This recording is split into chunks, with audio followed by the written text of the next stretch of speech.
दोस्तों आज हम एक बहुत ही मज़ेदार हिंदी मूवी लाइफ ऑफ पाई के बारे में बात करेंगे, जिसके शुरू में एक राइटर आके फिल्म के मरकजी किरदार पाई से कहता है कि उसके मामू ने इसके पास भेजा ताकि इसकी कहानी लिख सके। पाई उसे अपने बचपन से कहानी सुनानी शुरू कर देता है, जिसमें वो बताता है कि उसका नाम पाई पटेल था। स्कूल में सारे उसका मजाक उड़ाते थे क्योंकि मैथ में पाई का एक फार्मूला है, जिस वजह से उसे हमेशा तलबा मजाक उड़ाते थे और उसका नाम शॉर्ट होके पाई रह गया। पाई ने बताया कि जहाँ वो रहता था वहाँ पे बहुत सारे फॉरेनर्स रहते थे और इसके वालिदैन का एक जू था। इसकी वालदा काफी ज्यादा मजहबी थी, लेकिन पाई बचपन में मजहब में काफी कंफ्यूज था। इसके वालिद का मजहब के बारे में तासुर कुछ और था। जू में बहुत से जानवरों को वो करीब से देखता था। हर तरह के जंगली जानवर इनके जू के अंदर मौजूद थे। पाई ये सोचता था कि हर जानवर इंसान का दोस्त हो सकता है, जिसे प्यार किया जाए तो वो इसके साथ दोस्ती बन सकती है।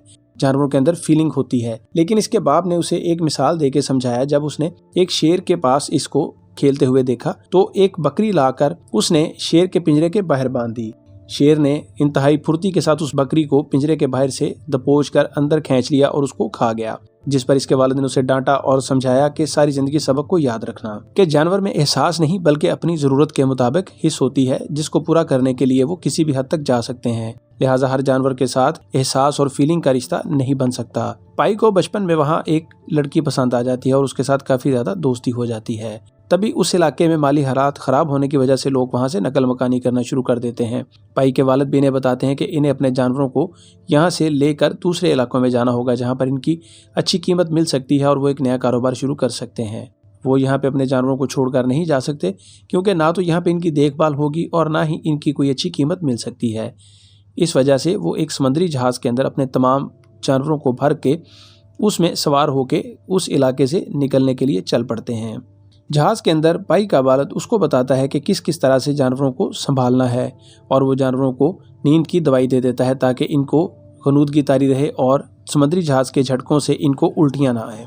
बहरी जहाज में सफर के दौरान जब उन्हें खाने के लिए गोश्त दिया जाता है तो अपने मजहबी अकीदे की बुनियाद पर वहाँ पर इनका झगड़ा हो जाता है और वो कहते हैं कि इन्होंने गोश्त नहीं खाना, ताहम इन्हें वहाँ पे चावल दे दिए जाते हैं।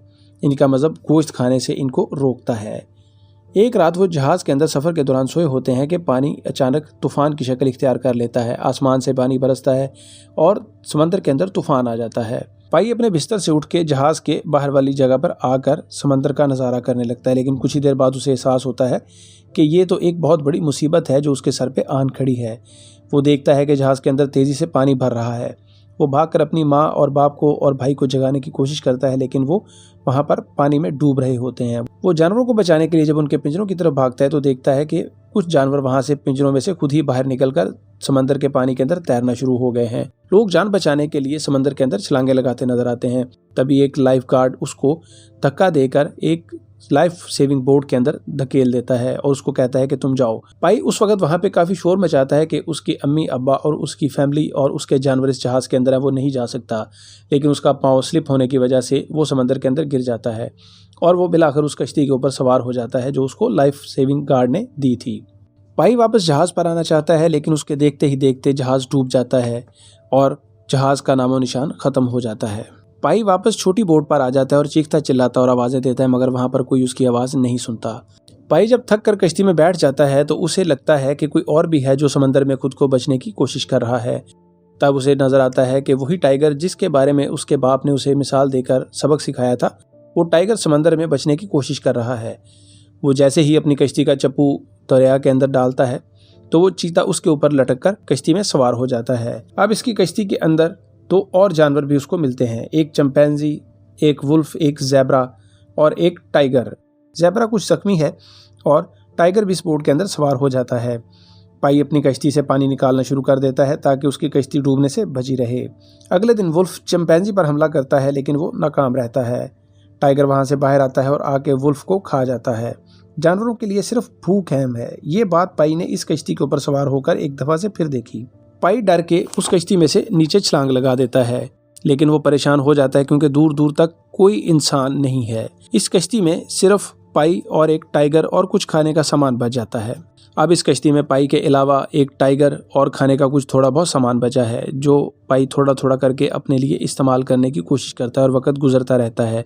पाई जिंदा रहने की कोशिश करता है कि जल्द ही कोई उसको बचाने के लिए यहाँ पे आ जाएगा। लाइफ सेविंग बोर्ड के अंदर उसे एक गाइड बुक, पेन और हदायत वाली किताब मिलती है, जिसको देख के उसे कुछ हौसला मिलता है कि किस तरह से उसने इस मुश्किल हालात से लड़ना है। वो खुद को मसरूफ़ रखने की कोशिश करता है और कभी सितारों से बातें करता है। सितारों से बातें करते हुए उसको उसकी माँ मिलती है जो उसे हौसला, उम्मीद और हिम्मत दिलाती है और उसको कहती है कि ये एक वक़्त आएगा जब इस मुश्किल से निकल सकेगा। वो खाने वाली कैनें खाली होने पर उनके अंदर पैगाम लिख लिख कर समंदर में बहाता रहता है, ताकि हो सकता है कि कभी ये कैन किसी और मुसाफिर को, किसी और कश्ती को या किसी किनारे पर जाकर किसी को मिले और उसका पैगाम पढ़ के कोई उसे बचाने के लिए यहाँ पर आ जाए। इस तरह काफ़ी दिन गुजर जाते हैं। कभी वो कश्ती से कूद कर एक छोटी कश्ती तैयार करता है ताकि वो टाइगर से बचने के लिए अपने लिए एक थोड़ा सा फासला बनाए रखे। तब टाइगर को भूख लगती है तो वो मछलियाँ तलाश करने के लिए पानी में कूद जाता है, लेकिन काफ़ी कोशिश के बाद टाइगर को कोई भी मछली नहीं मिलती। वो वापस दोबारा कश्ती पर सवार हो जाता है और यहाँ पर आकर उसको ये समझ आती है कि उसका खाना अब पाई है और वो पाई को खाने की सोच लेता है। तब पाई उस कश्ती से कूद कर दूसरी जगह पर चला जाता है और दूसरी छोटी कश्ती के ऊपर सवार हो जाता है जो कि पाई ने खुद बनाई थी।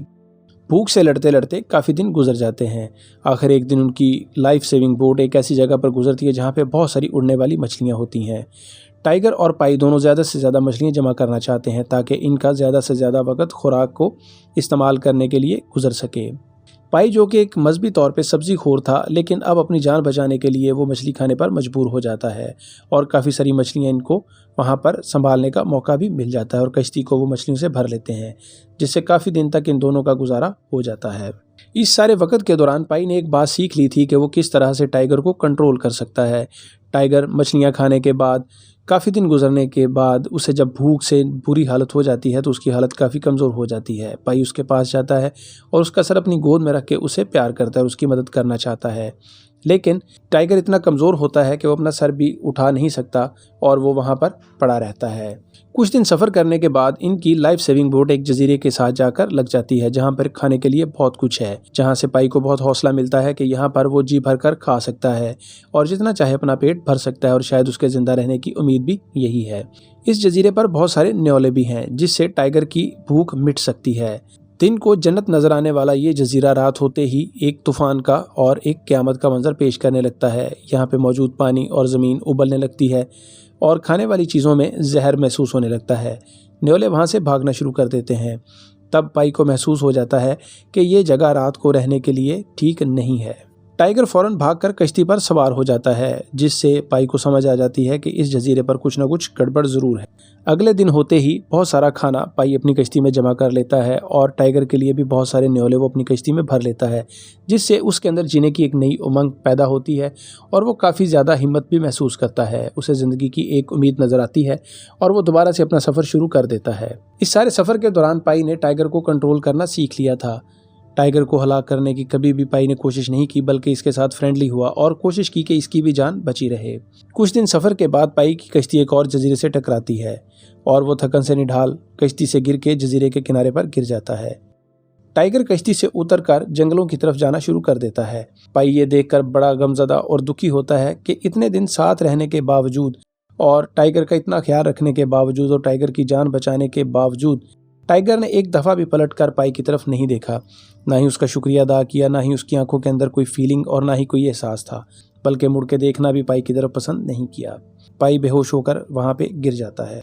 पाई उस राइटर को बताता है कि इस जजीरे पर बचने वाला वो आखिरी इंसान था और उस जहाज़ में इसके अलावा और कोई भी नहीं बचा था, बाकी सब लोग मारे जा चुके थे। कुछ दिन के बाद इंश्योरेंस वाले इसके पास आते हैं और इससे सारी कहानी पूछते हैं।